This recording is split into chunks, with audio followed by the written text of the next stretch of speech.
Hi friends, welcome to RJ Sadvik. అందరూ ఎలా ఉన్నారు? బాగున్నారా? ఈరోజు మనం స్వామి వివేకానంద జీవితంలో భారతదేశం స్వామీజీకి బ్రహ్మరథం పట్టడం అనే ఘట్టాన్ని తెలుసుకుందాం. ఇక స్వామీజీ భారతదేశానికి తిరిగి రావాలని నిశ్చయించుకున్నారు.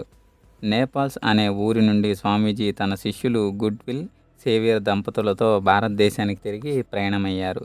వచ్చే ముందు ఒక ఆంగ్లేయ మిత్రుడు స్వామీజీని ఇలా అడిగాడు: స్వామి, 4 ఏళ్ళు ఎన్నో భోగాలతో నుండి పాశ్చాత్యంలో గడిపి పేదరికంలో ఉన్న భారతదేశానికి వెళుతున్నారు, ఏమనిపిస్తుంది? స్వామీజీ ఇలా సమాధానమిచ్చాడు: నేనిక్కడికి రాకముందు నా దేశాన్ని ప్రేమించేవాడిని. ఇప్పుడు నా దేశపు గాలి, నీరు, ధూళి కూడా నాకు పవిత్రము, పూజనీయము అయ్యాయి. నాకు మాతృదేశం ఇప్పుడొక మహాతీర్థస్థానం. స్వామీజీ తిరిగి రావడం భారతదేశపు జనసత్వాలు తిరిగి రావడమే అయ్యింది. అప్పటికి వివేకానంద స్వామి వారి కంటే తెలియని వారు భారతదేశంలో ఎవరూ లేరు. ఆయన తిరిగి వస్తున్నారని తెలిసి భారతదేశమంతా ఒకటయ్యి తన ముద్దు బిడ్డని స్వాగతించిన అంతకుముందు భారతీయులంతా ఏమీ చేయలేని వారుగా బలహీనులుగా ఉండేవారు. ఇప్పుడు స్వామీజీ పేరు చెబితేనే కొండంత బలం వచ్చినట్లు పులకించిపోతున్నారు, గర్విస్తున్నారు.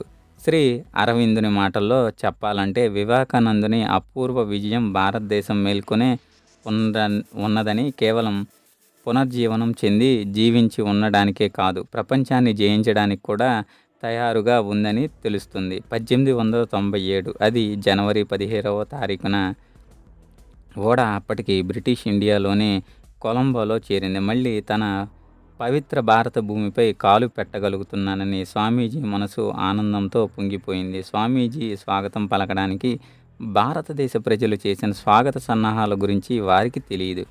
ఆయన్ని స్వాగతించడానికి అన్ని నగరాల్లోనూ స్వాగత కమిటీలు ఏర్పరిచారు.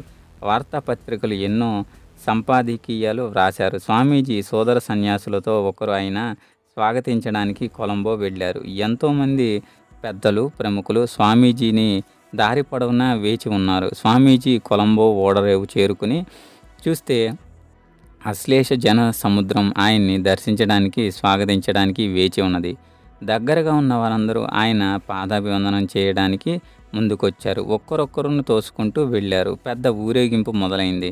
వేద మంత్రాలు సర్వబద్ధంగా పఠించబడ్డాయి. ఇవంతా ఇలా ఉండగా స్వామివారిని స్వాగతిస్తూ అందరూ ఆయన వచ్చే దారిలో ఆయనపై పుష్పాలు విసిరారు. అక్కడే ఆయన్ని కొన్ని రోజులు గడిపారు. ఉపన్యాసాలు ఇచ్చారు. ఆయన్ని చూడడానికి వచ్చిన ఎంతోమందిని, ధనికులు, శక్తివంతులు, పేదలు అందరినీ కలిశారు. ఆయన ఎక్కడికి వెళ్ళినా ఆయన్ను దర్శించి వచ్చే పెద్దలని ఎవ్వరూ అడ్డుకోరాదని ఆజ్ఞాపించారు స్వామీజీ.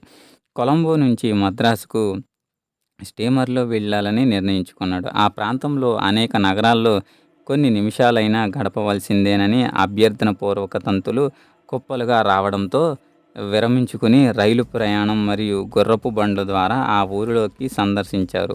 ప్రతి చోట తండోపతండాలుగా జనాలు వచ్చి భారతదేశపు ఔన్నత్యాన్ని, సంస్కృతిని, భగవద్గీతాన్ని ప్రపంచానికి సింహగర్జన వలె చాటడమే కాక తద్వారా భారతీయుల గుండెల్లో మరల ఆత్మవిశ్వాసాన్ని, ఆత్మగౌరవాన్ని, శక్తిని, శ్రద్ధని నింపిన ఈ యువ సన్యాసికి అంజలి ఘటించారు. విజయనగరాలు మోగించారు. ఆయన గౌరవార్థం పెద్ద పెద్ద తోరణాలు కట్టడమే కాకుండా మేళ తాళాలతో, తప్పట్లతో తుపాకీలు కాల్చడం, ఫిరంగులు పేల్చడం, తారాజువ్వలు వెగరేయడం వంటివి చేస్తూ కనీ విని ఎరుగని రీతిలో ఊరేగింపును చేపట్టడం, ప్రతి చోట స్వామీజీకి స్వాగత సత్కార్యాలు చదివి వినిపించారు. స్వామీజీ వాటిని సమాధానాలు ఇచ్చేవారు. తర్వాత స్వామీజీ స్టీమర్లో భారతదేశపు ప్రధాన భూమికి వచ్చి పంబన్ అనే గ్రామంలో దిగబోయారు. రామానాడుకి రాజైన భాస్కర సేతుపతి స్వామీజీకి ఎదురెళ్ళి ఆయన ముందు మోకాళ్లపై కూర్చుని మొదటి తనపై కాలు మోపి తరువాత భారత భూమి దిగమని శిరస్సు వంచి ప్రార్థించాడు. స్వామీజీకి అందుకు సున్నితంగా నిరాకరించాడు. స్వామీజీకి సపరివారంగా సాష్టాంగ నమస్కారం చేసి స్వయంగా తన రథంలో కూర్చోబెట్టుకుని ఆ రథాన్ని పూడ్చబడిన గుర్రాలను వదిలివేసి వాటి స్థానంలో స్వయంగా రాజుగారు మరియు ఎందరో యువకులు కలిసి రథాన్ని నగర వీధుల్లో లాగారు.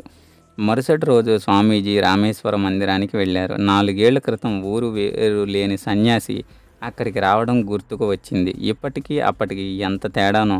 ఇప్పుడు సంఘంలో మహామహులనబడే రాజులు, యువకులు కలిసి స్వామీజీ రథాన్ని లాగడం మొదలుపెట్టారు.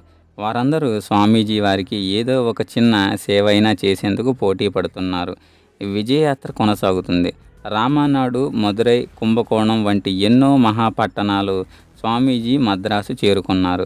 దారి పొడవునా ప్రతి ఊరిలో జనాలు కుల, మత, వర్ణ, ఆశ్రమ విచక్షణ పాటించక ఆయనకు నీరాజనాలు అందించారు. ఒకసారి స్వామీజీ వచ్చే రైలు తమ గ్రామంలో ఆగదని తెలుసుకుని స్టేషన్ మాస్టర్ను రైలు ఆపమని గ్రామస్తులు అందరూ కోరారు. మొదట కుదరదు అన్న స్టేషన్ మాస్టర్ తర్వాత తానే రైలుకు తప్పక ఆపలేదు. కారణం స్వామీజీ దర్శనార్థం వచ్చిన వారిలో దాదాపు 200 మంది రైలు పట్టాలపై పడుకున్నారు. కానీ మద్రాసులో అన్ని చోట్ల కంటే ఘనంగా ఆయన స్వాగతం జరిగింది. రథయాత్ర జరిగే దారి పొడవునా 17,000 మంది విజయ తోరణాలు నిర్మించుకున్నారు.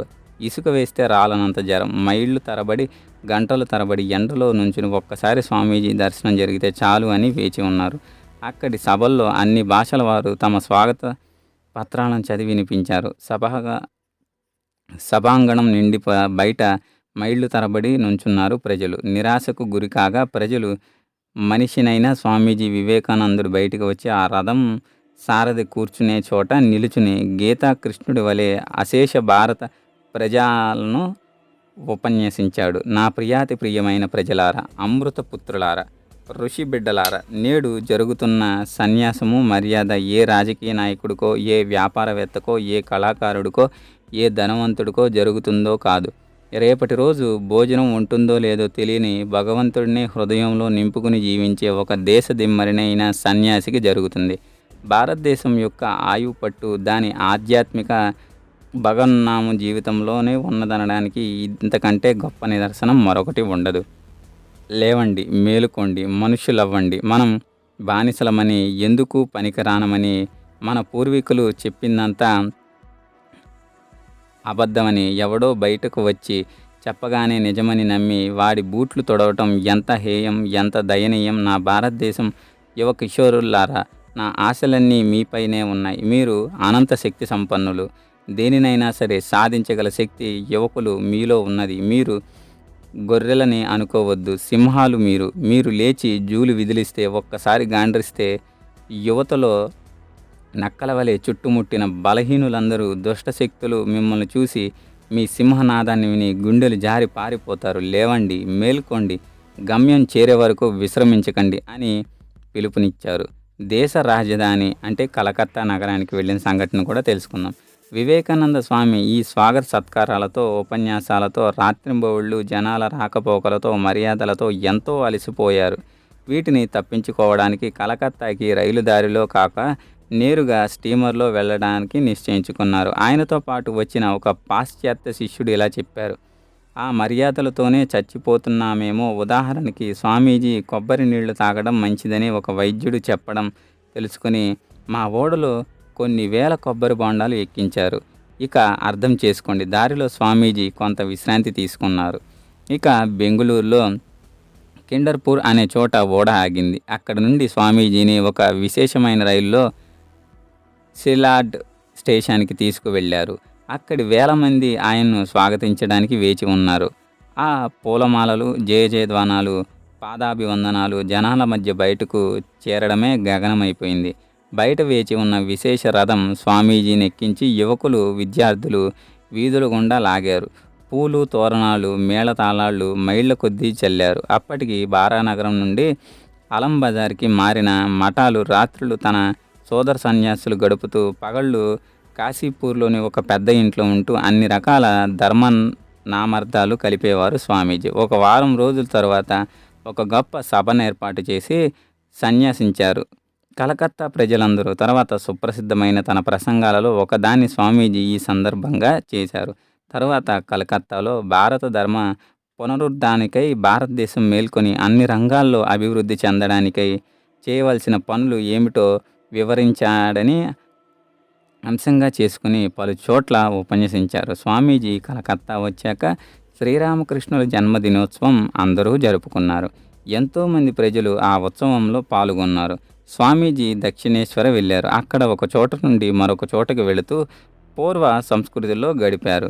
శ్రీరామకృష్ణులు తనకెలా శిక్షణ అందించారో తన స్వీయ యుక్తిని మాత్రమే కోరుకోవడం కంటే జగత్తులో అందరికీ ముక్తివై పాటుపడడం గొప్పదని బోధించారు. తనచే ఎలా ఇంత సాధన చేసిందో అన్ని సంవత్సరాల ముందే గురుదేవులకు తన మీద, తన శక్తి మీద ఉన్న అఖండ విశ్వాసాన్ని, ప్రేమని ఆయన చెప్పనివని ఎలా నిజమైనవో తలుచుకుని తన్ములై పాడుకున్నారు. తన సోదర సన్యాసులు మరలా జీవించగలగడం స్వామీజీకి మిక్కిలి ఆనందం కలిగింది. వారిలో తన అనుభవాలన్నీ పంచుకున్నారు. భారతదేశం పునరుద్ధరించడానికి ఏమి చేయాలో వారికి చెప్పారు. సన్యాసులు సంఘానికి సేవ చేయాలని చెప్పారు. కానీ మొదట్లో వారు స్వామీజీతో ఏకీభవించలేకపోయారు. ఒక సన్యాసి మామూలుగా జప ధ్యానాది సాధనలో ఉంటూ స్వధ్యానము, ప్రవచనాలు చేస్తూ, భిక్ష చేస్తూ భగవంతుడి సాక్షాత్కరించుకోవడమే ప్రయత్నిస్తూ జీవితం గడిపేవాడు కదా. సంఘానికి సేవ చేయడం కానీ, ఆ పేరుతో విద్యాలయాలు, వైద్యాలయాలు మొదలైనవి నడపటం ఏమిటి? అది సంప్రదాయం కూడా కాదని వారిలో కొంతమంది అభిప్రాయపడ్డారు. కానీ ఇప్పటి వరకు భారతదేశంలో అదే సంప్రదాయమైన ఇక మీదట అన్నిటినీ త్యజించి సన్యాసులు కలిసి ఉండే ఒక సమస్త సంఘానికి పలు రకాలుగా సేవలు చేస్తూ వారి ఆధ్యాత్మిక ప్రగతికే కాకుండా భౌతిక, మానసిక ప్రగతికి కూడా దిశానిర్దేశం చేయవలసిన సమయం వచ్చిందని, తద్వారా సంఘం వీరిని చూసి త్యాగము, సేవా గుణాలు పెంపొందించుకుని దేశం బలపడుతుందని, ఇందువల్ల ఇరు వర్గాలకి శోభనీయమని స్వామీజీ దృఢంగా విశ్వసించారు. చివరికి అందరూ తమ నాయకుడితో ఏకీభవించారు. రామకృష్ణానంద స్వామి అనే ఒక సోదరుణ్ణి మద్రాసు అఖండానంద స్వామీజీ ముర్షిదాబాద్కి వెళ్ళి మనుషుల రూపంలో ఉన్న నారాయణుడి సేవించి ఆదేశించారు. శారదానంద, అభేదానంద స్వాములు అప్పటికే పాశ్చాత్యంలో సేవ చేస్తున్నారు. శ్రీరామకృష్ణులు సన్యాస సంతానం, గృహస్థ సంతానం కలిసి పనిచేయాలని సంకల్పించుకుంది. 1897 మే 1న అందరినీ ఆహ్వానించి సమావేశంలో రామకృష్ణ మిషన్ అనే ఒక సంఘానికి స్వామీజీ స్థాపించారు. ఆ మిషన్లో సభ్యులు తమ ఆధ్యాత్మిక ప్రగతిని చూసుకుంటూ జగత్తుకి ఉపయోగపడు ఆచార్యాలన్నీ తయారు చేయడం, కళలను, సాంకేతిక రంగాలలో తోడ్పడడం, చేయతత్వం, ఆధ్యాత్మిక భావనలు నలుమూలలా చాటడం వంటి కర్తవ్యాలను నిర్వహిస్తూ ఉండేవాళ్ళు. అందుకు కావాల్సిన ఆశ్రమాలు దేశమంతా స్థాపించారు. అంతేగాక భారతదేశ ధర్మాన్ని విదేశాల్లోనూ వ్యాప్తి చెందడం ఆచార్యులని పంపించసాగారు. ఈరోజు ఈ కథతో ముగించి రేపటికి మరొక కథతో కలుద్దాం. మీ సపోర్ట్ని నాకు లైక్, షేర్ అండ్ సబ్స్క్రైబ్తో తెలియజేయగలరు. వీడియో నచ్చినట్లయితే స్క్రీన్ మీద కనపడుతున్న QR కోడ్కి 2 రూపీస్ని డొనేట్ చేయగలరు. Thank you.